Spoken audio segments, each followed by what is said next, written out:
The official narrative emerging from Washington in the days following December 7, 1941, was one of resilience and quick recovery. President Franklin D. for recovery. Roosevelt spoke of damage, but his public statements could not convey the true scale of the catastrophe. While the mainland grappled with shock and mobilization, those summoned to the Pacific were confronted with a reality far more devastating. It was a reality far worse than any radio report dared admit. For men like Navy sailor Edward C. Raymer, a metalsmith first class, the path to the maelstrom had begun months earlier. He was serving aboard the USS Ortolan in San Diego. Convinced by the charismatic, fun-loving Boston shanty Irishman Robert Moon Mullen, Raymer had volunteered for the second-class diving course. He even helped construct the training tank during his off hours. This month of preparation had been a minor detour from his career trajectory. Now it had suddenly become the single most critical skill set the U.S. Navy possessed. Following the terrifying flight and the visceral shock of the Oahu flyover, the divers were immediately thrust into the work. The initial priority was not retribution but triage. The battleships, USS Pennsylvania and USS Nevada, though damaged, were deemed repairable. They were the low-hanging fruit needed to restore fighting capacity to the Pacific Fleet. But before the great engineering feat of raising the fleet could begin, the divers had to confront the dead. On January 12, 1942, Raymer took his first plunge into the sunken USS Arizona. It was the tomb of 1,177 men. Clad in 196 pounds of rubberized suit, lead-soled shoes, and a weighted belt, he relied on a robust lifeline. This quarter-inch wire was tied to his air hose to absorb the strain. The water was a world of total blackness. Dense, oil-covered sediment rendered the powerful diving lamps useless. The 6-foot diver was forced to navigate the wreck of the third-deck general workshop area. This submerged maze of lathes, milling machines, and drill presses had to be traversed solely by sense of touch. Raymer's immediate objective was to secure unexploded ordnance. He commanded himself to stay calm, professional, and detached.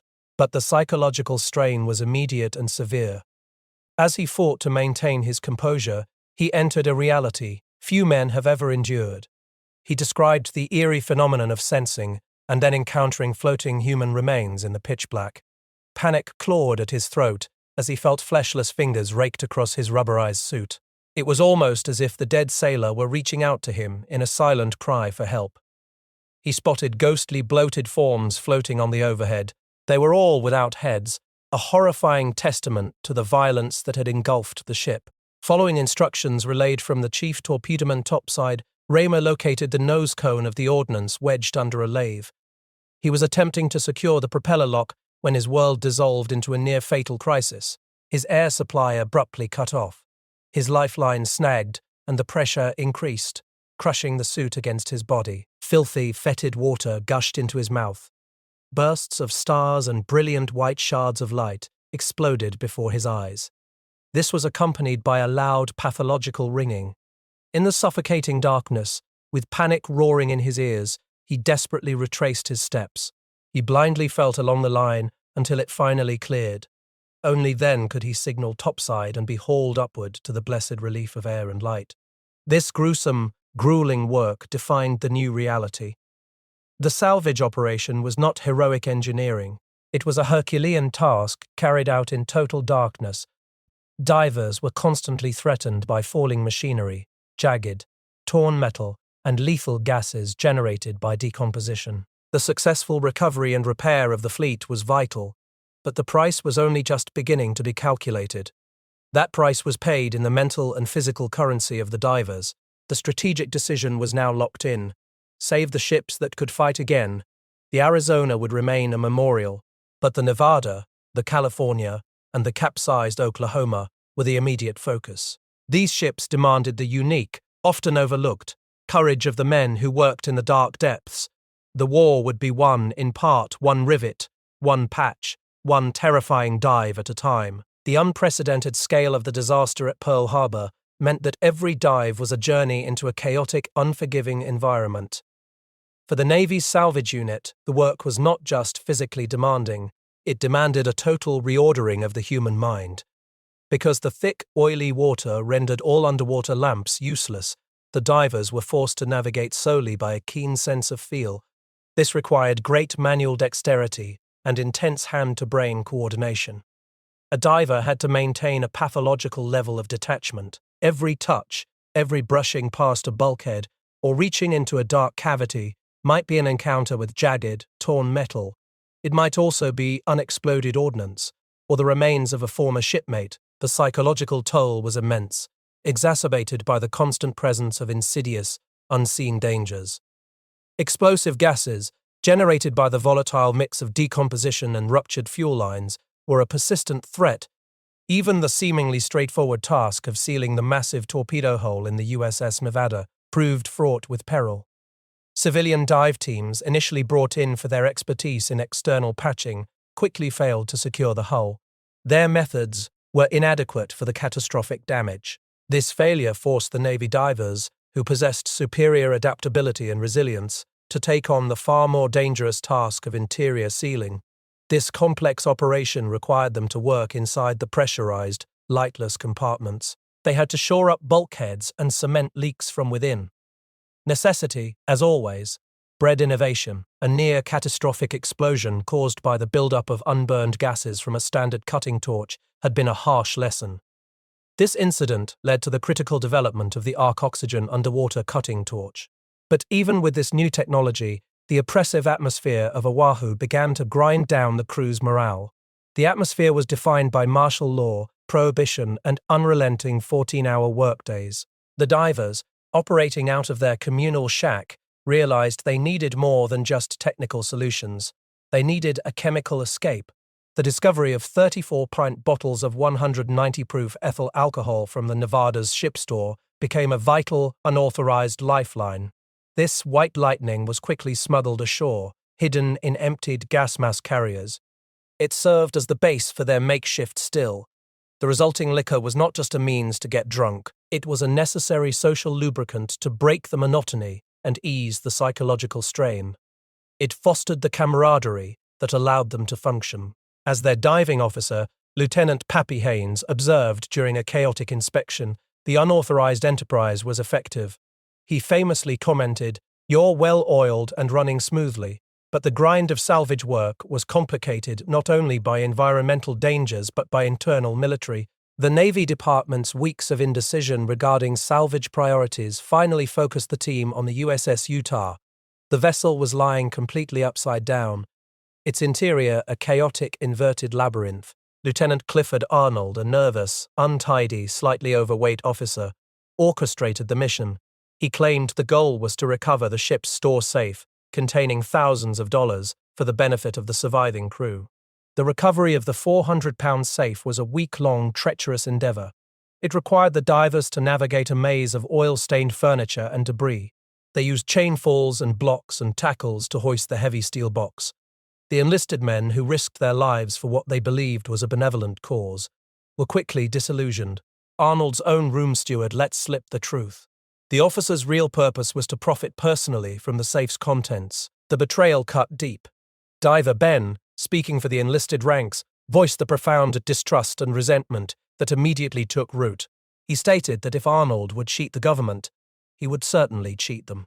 It was a stark reminder that even in the shared horror of war, some officers placed personal gain above the safety and integrity of the men who worked in the dark.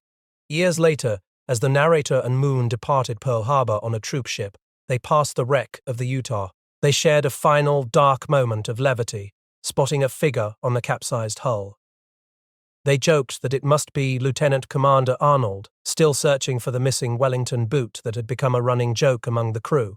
As if in divine judgment, a torrential rain, squall, and violent wind immediately swept over the harbor. It bowled the anonymous figure over. It was a final, fitting image of the self-serving officer, humbled by the raw, indifferent power of the Pacific. The decision to declare the USS Arizona a permanent tomb was not made easily.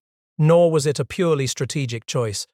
It was a concession to ethical necessity, driven by the structural reality of the broken ship. It was also driven by the psychological trauma inflicted by the failed recovery efforts. Attempts to retrieve and identify remains had been horrific. These efforts were forced by congressional pressure and the demands of grieving families. The Navy was left with an impossible truth. The Arizona had ceased to be a ship and was now an irreversible mass grave. The divers, already ravaged by the sights and smells of the first weeks, were spared further exposure to the gruesome task. The discovery of the massive, jagged crack near the keel definitively confirmed the vessel's back was broken. This finding simply provided the engineering justification for the ethical imperative. The wreck would remain where it lay, a sacred resting place for the 1,177 men entombed within.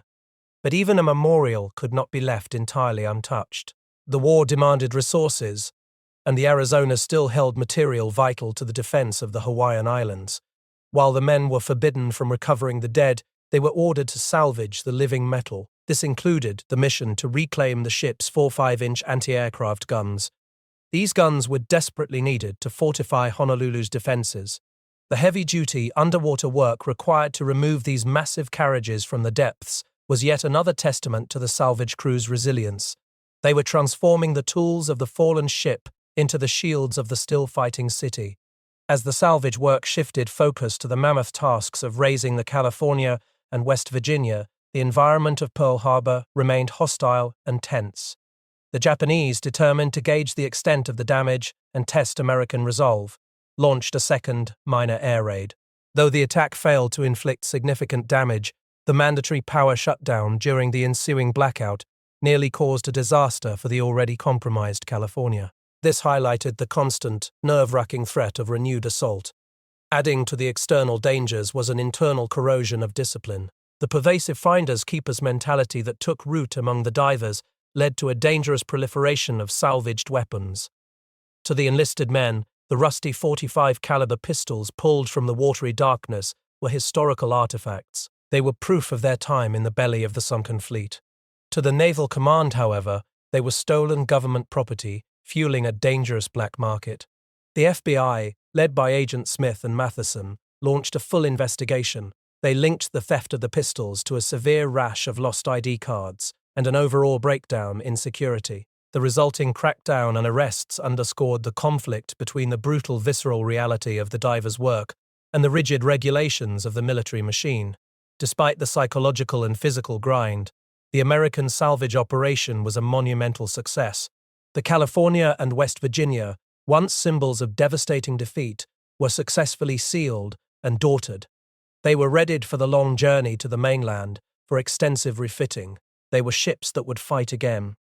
Yet for the narrator, Edward Raymer, the success felt hollow. The dark, suffocating labor, the constant brush with death, and the persistent stench of decomposition had taken a profound toll. He had achieved his purpose, but the cost was the desire to remain in the darkness. The psychological strain of the salvage hole was replaced by a gnawing hunger for direct action. He needed to confront the enemy directly, rather than merely cleaning up the aftermath of their violence.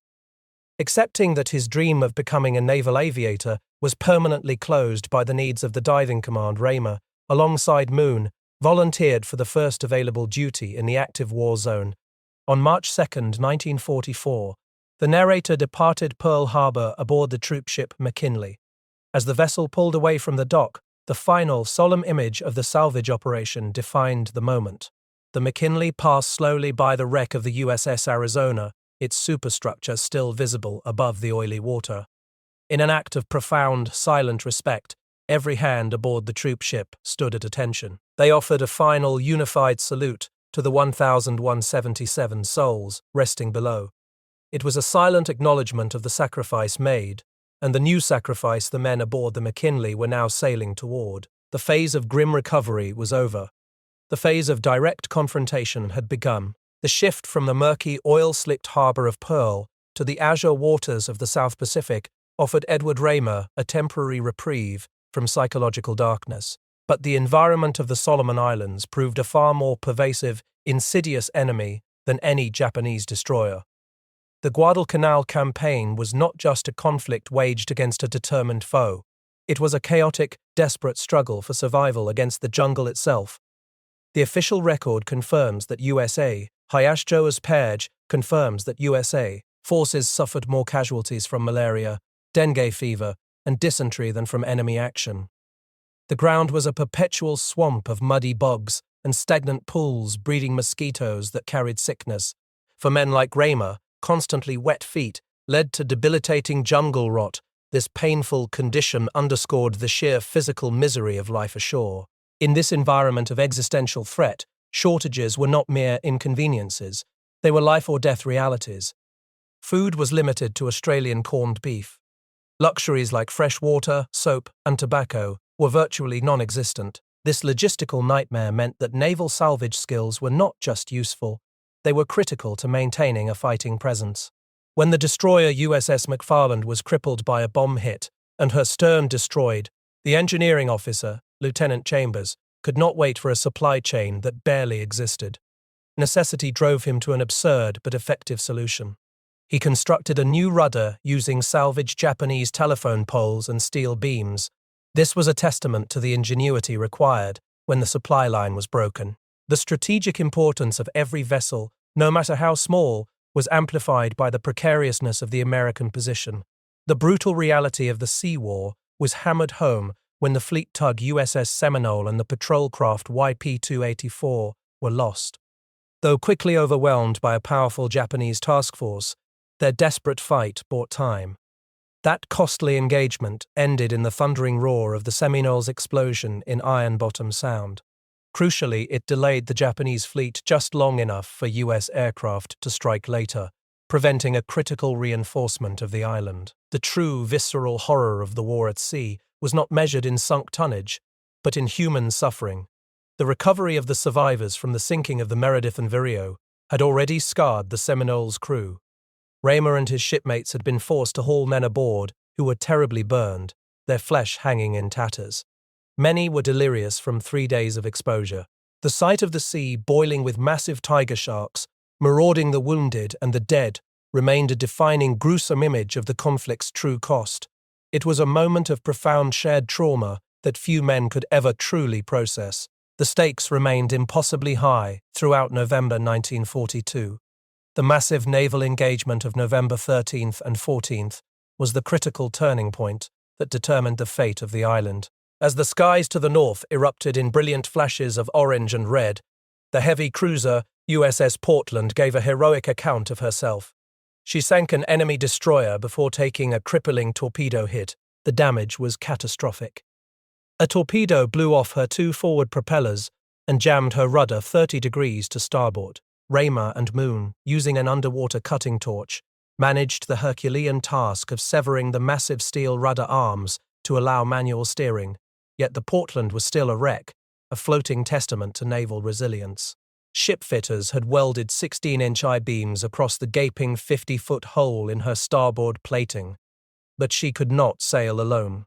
On November 22, 1942, the crippled cruiser began the long, arduous journey south, towed by the USS Navajo. The voyage was a marathon of damage control and careful navigation. They had to ensure the integrity of the temporary patches held fast. Raymer, watching the phosphorescence dance in the wake as they pulled away, knew this ship was carrying the hope of the campaign with it. The Portland finally limped into Sydney, Australia, on November 30th. She was a survivor whose story spoke volumes about the adaptability of the American Navy. But Raymer's experience of the war in the Solomons had reached its breaking point. The constant exposure, the lack of sanitation, and the relentless stress of the combat zone finally took their toll. He collapsed, his body ravaged by the pervasive disease that had felled thousands of his comrades. He woke up in the sea of bright lights and sterile whiteness of the sick bay. His temperature was soaring to 106 degrees. The diagnosis was severe malaria. The fever marked the end of his tour of direct combat. For the Navy, an incapacitated diver was a liability. Raymer was immediately evacuated from the Solomons. The necessity that had driven him from the salvage hole into the heat of battle now drove him back toward complex engineering. His focus would shift from the chaotic trenches of Guadalcanal back toward massive multi-year projects. These projects waited in the relative safety of the rear echelon. His unique skill set would soon be demanded for a challenge of monumental proportions: the raising of the great battleships of Pearl Harbor. The salvage of the USS Oklahoma was not merely an engineering feat. It was a marathon of controlled disaster. This monumental undertaking demanded human endurance be stretched past its limits. The process of righting the massive capsized hull had begun with jubilant cheers. It quickly devolved into a grim battle against structural failure. The sounds that accompanied the rotation, the creaking, popping, grinding, and snapping of metal, were the death throes of the ship's integrity. This was followed by the revelation that the bottom plates had broken and folded over like an accordion. The interior of the Oklahoma was a lethal environment, a labyrinth of twisted wreckage and lethal gases. Even after the initial recovery of trapped survivors and the subsequent heartbreaking discovery of hundreds of remains, the dangers mounted. The work was fraught with peril born not just of the attack, but of institutional inertia. Divers operated with the knowledge that structural instability, lethal gases, and the constant threat of equipment failure were compounded by bureaucratic rigidity. This rigidity placed procedure above human life. A near-fatal crisis occurred where a diver was pinned by a suction pump. His life hung on the rigid adherence of an operator who refused to cut power without an officer's direct order. This was a searing indictment of a system that valued the safety record over the lives of the men performing the impossible work. The cost was paid in blood. Chief Smith, a master diver assigned to inspect the salvage pontoons, succumbed to his own impatience and disregard for safety protocols. He died from oxygen deficiency within a confined space. Another civilian diver was killed when the unstable attachment of pontoons to a cofferdam patch caused his air hose and lifeline to be instantly severed. The instability was agitated by the wake of a passing boat. These deaths and the subsequent psychological collapse of the veteran tender Joe Valdez were the dark undercurrent of the operation. Valdez drank himself into an early grave, consumed by guilt. These were the casualties that rarely made the official record. But no loss was felt more acutely, or shattered the crew's hardened psychological armor more completely, than the tragic end of Diver Carey. The divers had faced death daily and often joked about their own indestructibility. They were left reeling by the desperate, panicked cries that echoed over the communications line, followed by the gruesome silence. The sight of Carey's ashen, contorted face, frozen in a horrifying death mask, permanently demolished the narrator's self-assurance. The idea that they were somehow immune to the chaos of the depths was gone. It was replaced by the grim knowledge that even the most skilled among them could be taken by a sudden violent accident. They were no longer naive adventurers, but seasoned, traumatized veterans. Yet, even in the shadow of relentless destruction, the drive for efficiency and innovation persisted. The constant need for ship repair demanded solutions that bypassed the crippling limitations of wartime dry dock capacity. Leading diver Howard Gottschalk, working with the narrator, developed an ingenious technique for waterborne propeller replacement. By designing a specialized closed-end hexagon wrench and precisely calibrating controlled dynamite charges, they successfully jarred massive propellers loose. The charges consisted of 4 sticks contained by 100-pound sacks of sand. This was done without damaging the destroyer hulls. This innovation was a critical technical achievement, saving countless hours. It ensured that ships could be repaired rapidly and returned to the fight. It was a stark counterpoint to the destructive power they were constantly cleaning up. The true legacy of the salvage operations, however, lies not in the statistics of ships refloated. It lies in the correction of the historical record. Official accounts, focused on military success and morale, often claimed a miraculous safety record.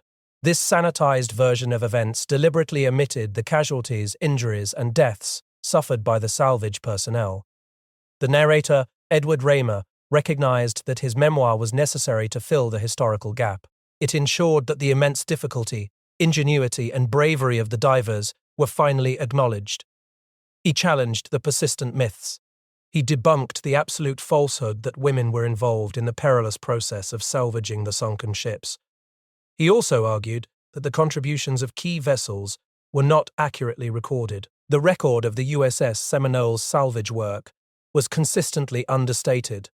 The official narrative of the USS Portland's crippled voyage was often flawed. It misreported the severity of the rudder jamming and understated the crucial towing assistance provided by the USS Navajo. The history written by those on the mainland, focused on strategy and command decisions, failed to capture the visceral reality of the work. It failed to capture navigating jagged, torn metal and confronting the decomposing dead in total darkness. The quiet courage of the men who volunteered for the depths was the true, unexamined area of wartime operations. These were the men who learned to cut steel with fire underwater. They plugged massive holes with kapok. They risked their lives every day for meager pay and less recognition. Their story was the untold history of the war effort. It is a testament to resilience forged not in glory, but in the suffocating darkness of Pearl Harbor's sunken fleet.